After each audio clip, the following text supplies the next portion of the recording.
जय Jagannath. This is Diljit Shriraj from Utkal classes.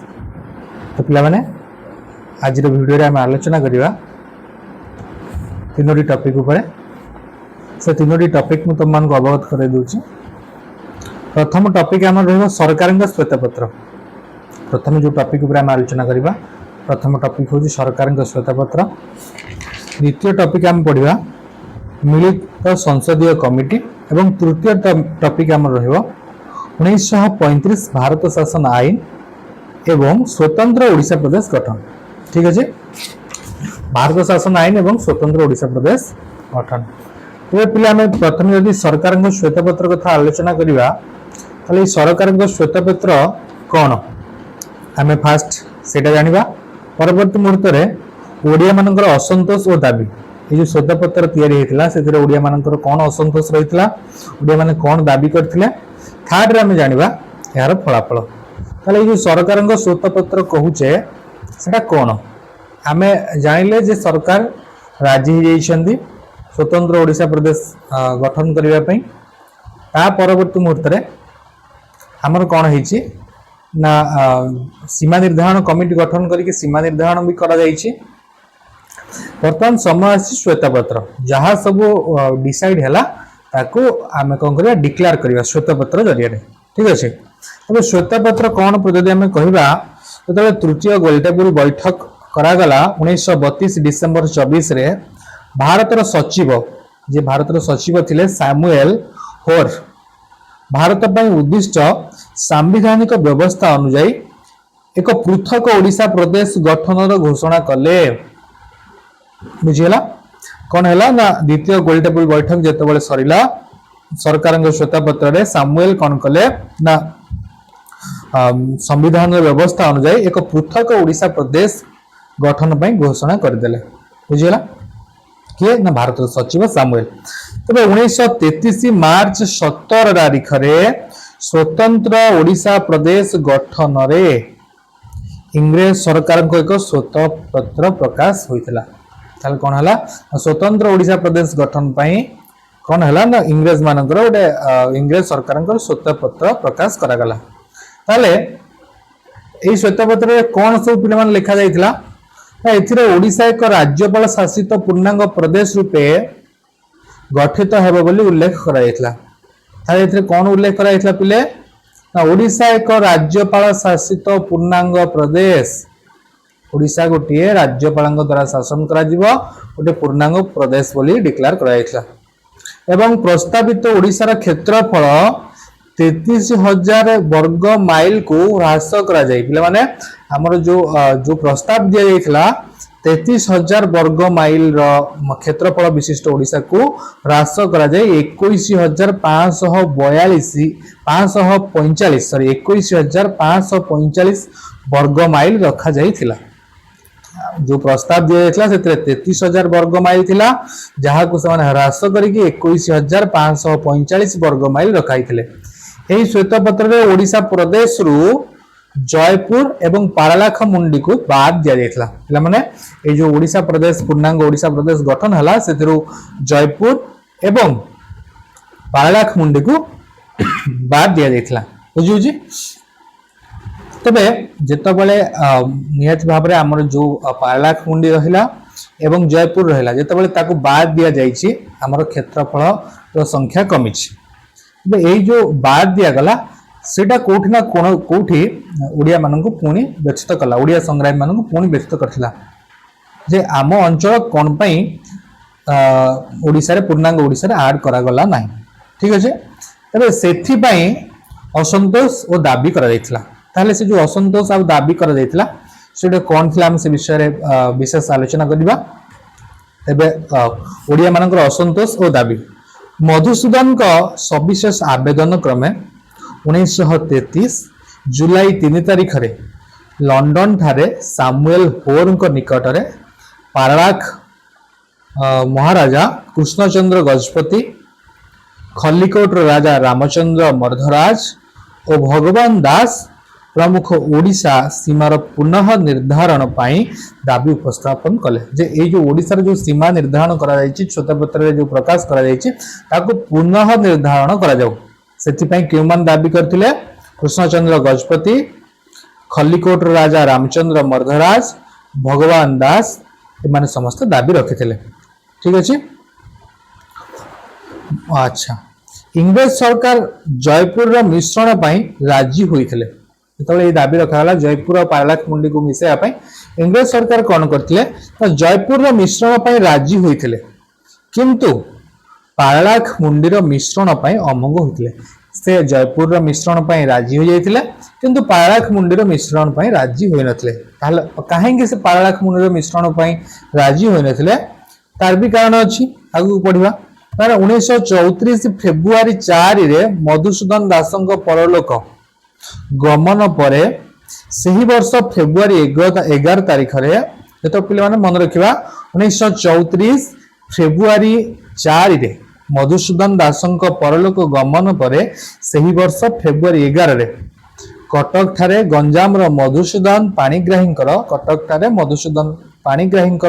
ସଭାପତିତ୍ୱରେ ଅନୁଷ୍ଠିତ ଉତ୍କଳ ସମ୍ମିଳନୀର ତ୍ରୟୋବିଂଶ ଅଧିବେଶନରେ, ସେଠି ଗୋଟେ ସମ୍ମିଳନୀ ବା ଗୋଟେ ଅଧିବେଶନ ହୋଇଥିଲା ଉତ୍କଳ ସମ୍ମିଳନୀ ତରଫରୁ, ଯୋଉଟା କି ତ୍ରୟୋବିଂଶ ଅଧିବେଶନ ଥିଲା। ପାରଳାଖେମୁଣ୍ଡି ଓ ଜୟପୁର ଜମିଦାରୀ ଓଡ଼ିଶାରେ ମିଶାଇବା ପାଇଁ ଦାବି କରାଯାଇଥିଲା। ସେଇଠି କ'ଣ ହେଲା ନା ପାରଳାଖେମୁଣ୍ଡି ହେଇଗଲା ଆଉ ଜୟପୁର ହେଇଗଲା।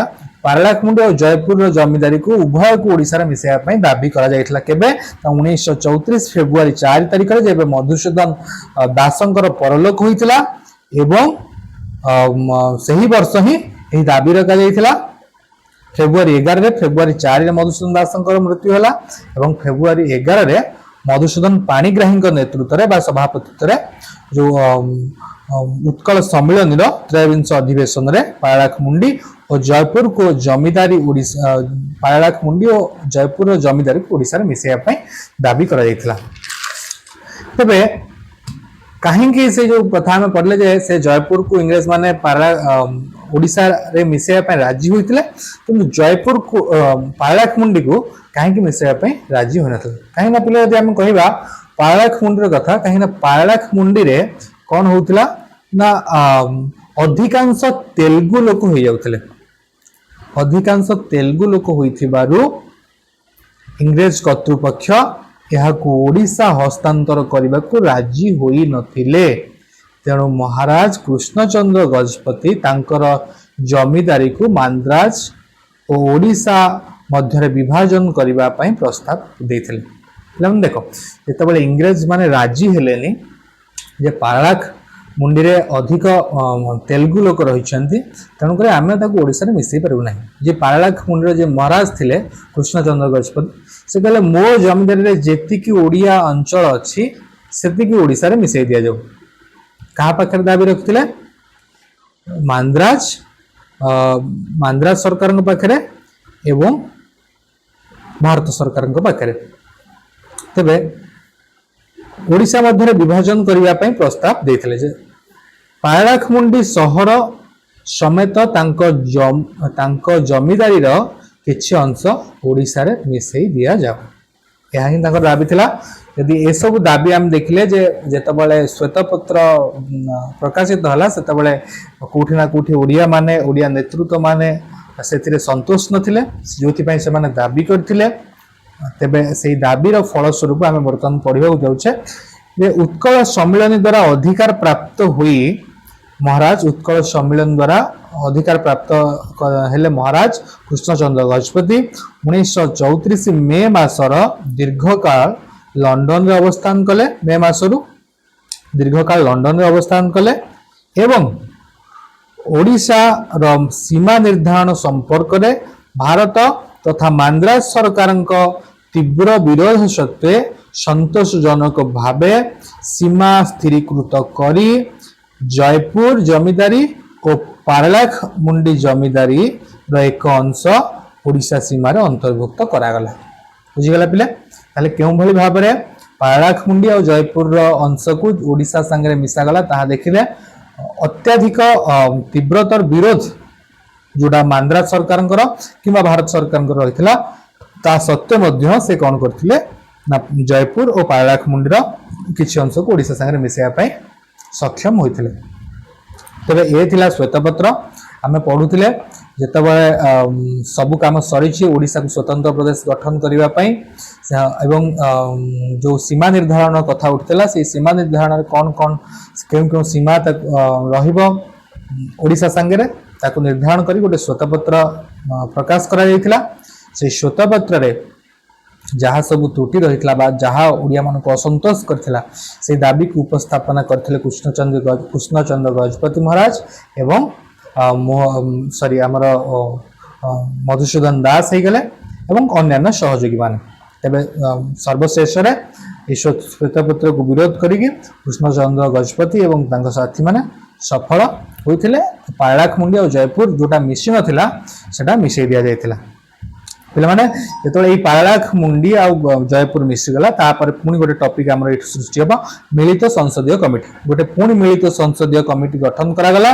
से मिलित संसदीय कमिटी कौन कौन पाई गठन कराइला आम से विषय विशेष आलोचना करबा ताले आम जदि मिलित संसदीय कमिटी कथा कहबा आम ताको तीनोटी सब टॉपिक रे डिवाइड करिसो से मिलित संसदीय कमिटी कौन कमिटीर कार्य कौन होइतिला एवं तार फलाफल कौन रहितला आम से विषय विशेष आलोचना करबा ताले प्रथम जानिबा मिलित संसदीय कमिटी कौन बुझी होची पिले स्पीड होन दबिले स्पीड होथियो कमेंट रे जणेबो 1933 मसिहा एप्रिल मासरे ब्रिटिश पार्लियामेंट रो उभय गृहर पिला माने 1933 मसिहा एप्रिल मासर ब्रिटिश पार्लियामेंट रो उभय गृहर 16 जन सदस्य को नहीं लॉर्ड लिनलिथ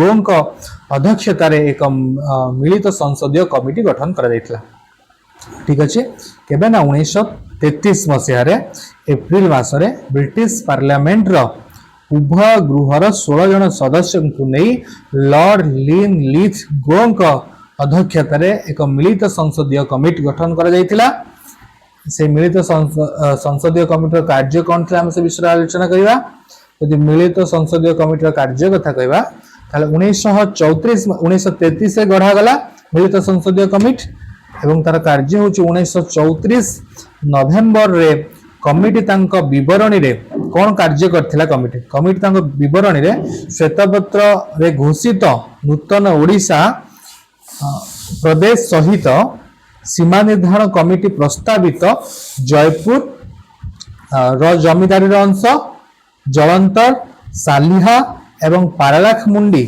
सहर समेत पारलाखमुंडी जमीदारी एक अंश को जोग करा जायतिला ताहले जो मिलित संसदीय कमिटी गठन करागला मिलित संसदीय कमिटी द्वारा जयपुर जमीदारी अंश जलंतर सालिहा एवं पारलाखमुंडी कथा जदि कहबा पारलाखमुंडी सहर समेत पारलाखमुंडी जमीदारी किछि अंश को जोग करा जायतिला ओडिसा संगे तबे एहा थिला मिलित संसदीय कमिटीर कार्य जदि तार फलाफल कहबा एई जो हमर रहिला जयपुर एवं पारलाखमुंडी किछि अंश को जत ओडिसा संगे मिसई दिया गला एहा द्वारा श्वेतपत्र थिबा ओडिसार क्षेत्रफल 21555 जो रहितला वर्ग मीटर माइल रो वृद्धि पाई 32695 वर्ग माइल हला जो 32695 वर्ग माइल होइतिला ठीक अछि जोटा कि आमे प्रथम आलोचना करथुले प्रथम हमर जो प्रस्तावित कमिटी देइतिला सेटा सेतबेले थिला